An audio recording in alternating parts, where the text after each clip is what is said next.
మమ్మల్ని రవి సార్ తొందరగా క్యాబిన్కి రమ్మన్నారు సార్. వెళ్ళండి, నేను వస్తాను.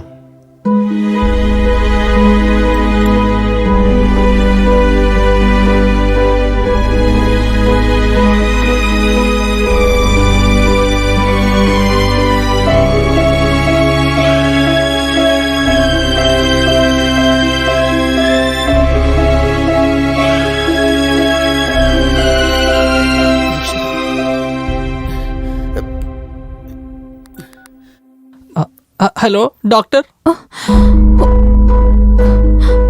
నువ్వేం మాట్లాడుతున్నావు వాసు? నేను అసలు నమ్మలేకపోతున్నాను.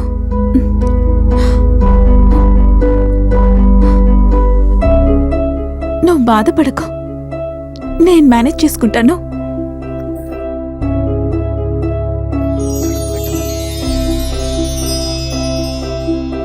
ఎవరైనా వస్తున్నారేమో చూడు. ఇదే రెండు ఒకేలా ఉన్నాయి డాక్టర్. మేడం, ఇక్కడి నుంచే తీసాను. ఎక్కడి నుంచి తీసావో అక్కడే పెట్టేసే. త్వరగా త్వరగా.